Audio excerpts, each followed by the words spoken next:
and Assalamu alaikum class 5. How are you my dear students? I hope you are good at your homes and doing well. So students, it's me your science teacher Sana Muqaddas. Today I'll teach you general science and revision lecture for exam. आज हमारा कौन सा lecture है? Revision lecture है जिसमें हम preparation करेंगे exam के लिए जो कि कल है. So students, today we will discuss about unit number 5, 6 and 7. आज हम unit number 5, 6 और 7 को डिस्कस करेंगे. Unit number 5 है हमारा matter and changes in its state. ठीक है, matter and changes in its state. Topic क्या है हमारा? matter and changes in its state. Evaporation हमने पढ़ा था, the change of a liquid into its vapour at any temperature without boiling is called evaporation. Like किसी भी temperature पे पानी का लिक्विड का चेंज हो जाना वेपर में, इसको हम क्या बोलते हैं? इवेपोरेशन. हमने फ्रिक्शन पढ़ा था. फ्रिक्शन क्या होती है? The force which slows down and stop the things from moving is called friction. वो फोर्स जो कि स्लोज डाउन करती है या फिर स्टॉप कर देती है चीज़ों को, उसको हम क्या बोलते हैं? फ्रिक्शन. इसकी वजह क्या होती है फ्रिक्शन की? Friction is because of the roughness of the objects.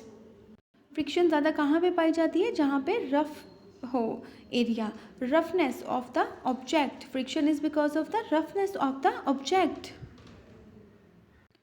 Water resistance होती है, एयर रेजिस्टेंस होती है, रोलिंग फ्रिक्शन होती है. ये तो डिफरेंट टॉपिक्स थे जो हम पढ़ चुके हैं. फिर हमने पढ़ा था lights travel in a straight line. ये भी हम पढ़ चुके हैं ना कि लाइट जो है वो हमेशा स्ट्रेट लाइन में ही ट्रैवल करती है. सोलर एक्लिप्स पढ़ा हमने. एक्लिप्स फॉर्मेशन पढ़ी थी जिसमें कि सोलर एक्लिप्स था, ल्यूनर एक्लिप्स था. ठीक है, सोलर एक्लिप्स क्या था? It is the phenomena when the moon comes in between the sun and the earth. जब मून जो है वो सन और अर्थ के दरमियान में आ जाता है तो उसको हम क्या बोलते हैं? Solar eclipse. Shadow of the moon is formed on the earth. Shadow जो होता है मून का वो अर्थ पे पड़ने लगता है तो इसको हम क्या बोलते हैं? Solar eclipse. स्टूडेंट, ये हमारे पास पिक्चर है, आप देख सकते हैं. सन और अर्थ के दरमियान में क्या है? मून. फिर नेक्स्ट हमने पढ़ा था lunar eclipse. It is the phenomena when the earth comes in between the sun and the moon. एक फिनोमिना है जिसमें अर्थ जो है वो सन और मून के दरमियान में आ जाती है तो इसको हम क्या बोलते हैं? Lunar eclipse. You can see in this picture solar eclipse है. ठीक है, ल्यूनर एक्लिप्स है. इस पिक्चर में हमारे पास क्या है? ल्यूनर एक्लिप्स है. सन और मून के दरमियान में क्या है? अर्थ. और इस पिक्चर में हमारे पास क्या है? Solar eclipse. अर्थ और सन के दरमियान में क्या है? मून.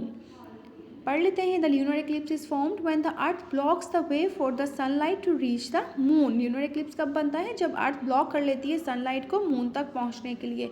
अब ये ल्यूनर एक्लिप्स है हमारे पास. The lunar eclipse is formed when the earth blocks the way the sunlight to reach the moon. Sorry, ये lunar eclipse था. और solar eclipse क्या है? The solar eclipse occurs when the moon comes in between the sun and the earth. जब moon जो है सन और अर्थ के दरमियान में आ जाता है. ये यूनिट नंबर 7 में है हमारे पास properties and behaviour of light. ठीक है, ये यूनिट नंबर 7 में आता है सोलर एक्लिप्स और ल्यूनर एक्लिप्स. फिर नेक्स्ट हमने पिन होल कैमरे के बारे में पढ़ा था. इसमें लेंस नहीं होता, ये विदाउट लेंस होता है. इसको हम क्या बोलते हैं? Pin hole camera. Phases of moon हमने पढ़ी. डिफरेंट फेजेस होती हैं मून की.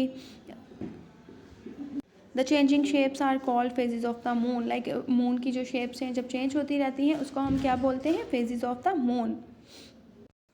यूनिट नंबर 5 के शॉर्ट क्वेश्चंस हैं हमारे पास. ठीक है, give 2 examples of melting from your daily life. Daily life से 2 एग्जांपल्स देनी है. Melting of ice cream, melting of chocolate. ठीक है, नेक्स्ट क्वेश्चन है define water cycle. Water cycle को डिफाइन कर देते हैं. The transfer of water from water bodies like seas, rivers, lakes, canals, ponds एट्स all in the atmosphere and it return back called water cycle. Like transfer हो जाना पानी का water body से, river से, लेक से, केनाल से atmosphere में चला जाना और फिर वापस बैक, मतलब उसका होना रिटर्न बैक, तो उसको हम क्या बोलते हैं? Water cycle. क्वेश्चन नंबर 3 है which 2 changes in it state of matter increase the motion of particles? Melting and boiling. वो कौन सी 2 चेंजेस हैं स्टेट ऑफ मैटर में जो कि इंक्रीज कर देती हैं motion of particles? Like melting and boiling जो है उससे इंक्रीज हो जाती है motion of particles. Next question है हमारे पास, name the process A B C and D in above given diagram of water cycle. Process है हमारे पास A B C and D, ठीक है।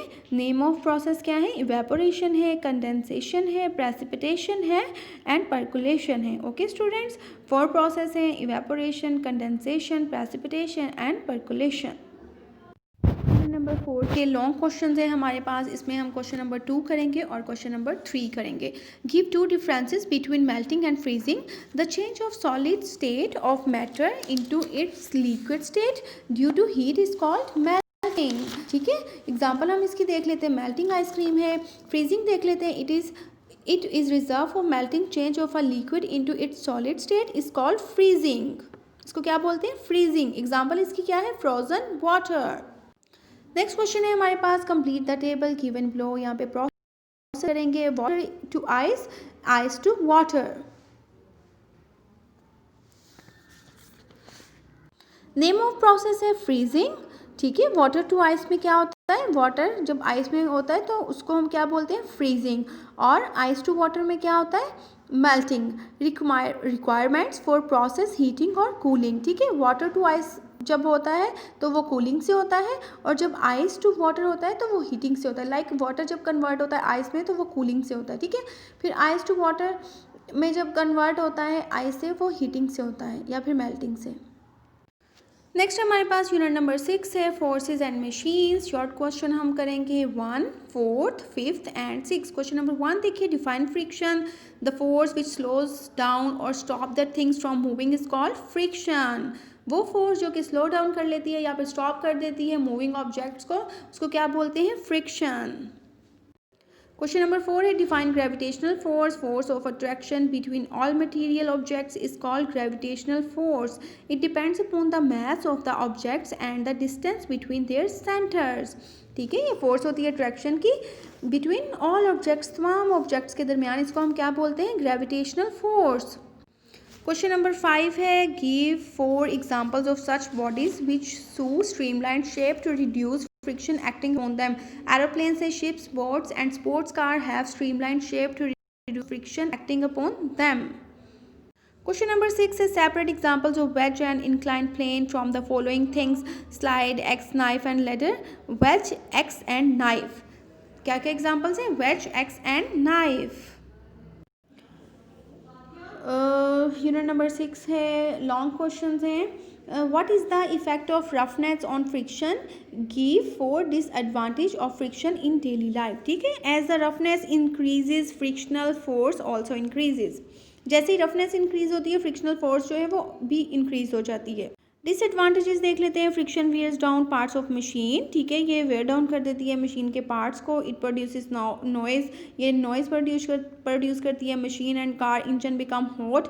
मशीन और कार का जो इंजन होता है वो हॉट हो जाता है ड्यू टू फ्रिक्शन। फ्रिक्शन की वजह से it wears away tyres and shoe soles. Next हमारे पास क्वेश्चन नंबर 4 और 5 है, ये दोनों हम करेंगे। How friction can be reduce, friction को हम कैसे रिड्यूस कर सकते हैं। पॉलिशिंग ऑफ सरफेसेस को पॉलिश करके, यूज़ ऑफ लुब्रिकेंट्स को यूज़ करके, यूजिंग रोलर और व्हील और रोलर्स को यूज़ करके भी हम रिड्यूस कर सकते हैं फ्रिक्शन को। यूजिंग ऑफ बॉल बेयरिंग्स को यूज़ करके, या फिर स्ट्रीमलाइन बॉडी से, ठीक है। स्ट्रीमलाइन बॉडी से भी हम फ्रिक्शन को रिड्यूस कर सकते हैं। नेक्स्ट क्वेश्चन है, how does the cyclist reduce air resistance and how does the parachutist increase air resistance? Write your answer in the table. Cyclist है और पैराचूस्ट है, they wear tight dress and bend their bodies, they use very narrow and hard tyres and they use air friction to slow down their fall and their weight is balanced by upward frictional forces. So students, next है हमारे पास unit number 7। इसके short questions हम नहीं करेंगे, हम करेंगे long question. Unit number 7 से हम करेंगे क्वेश्चन नंबर 4 लॉन्ग क्वेश्चंस में से। Describe the formation of solar and lunar eclipse with the help of diagram, ठीक है। डिस्क्राइब करेंगे सोलर एंड ल्यूनर एक्लिप्स को किससे, with the help of diagram बनाएंगे आप सोलर एक्लिप्स की और ल्यूनर एक्लिप्स की। सोलर एक्लिप्स आप देख लें, जब अर्थ और सन के दरमियान में मून आ जाता है तो उसको हम क्या बोलते हैं, सोलर एक्लिप्स, ठीक है। Lunar eclipse when earth become between in the sun and the moon. जब अर्थ जो है वो मून और सन के दरमियान में आ जाती है उसको हम क्या बोलते हैं? Lunar eclipse. Solar eclipse, the solar eclipse occurs when the moon comes in the sun and the earth. ठीक है, यहाँ पे हमारे पास डायग्राम है, अर्थ और सन के दरमियान में जब मून आ जाए तो इसको हम क्या बोलते हैं? Solar eclipse. नेक्स्ट है हमारे पास lunar eclipse. The lunar eclipse is formed when the earth blocks the way for the sunlight to reach the moon. ठीक है, जब वो सनलाइट को ब्लॉक कर देती है मून तक पहुँचने के लिए उसको हम क्या बोलते हैं? Lunar eclipse. सन और मून के दरमियान में क्या आ जाती है? अर्थ। सो स्टूडेंट्स, ये तो था आज का हमारा लेक्चर जो कि हमने एग्ज़ाम के लिए आपने प्रिपेयर करना है। आज का लेक्चर हमारा यहीं पे एंड होता है। Best of luck for your exam. Next lecture में आपसे मुलाकात होगी। Till then take care and अल्लाह हाफिज़।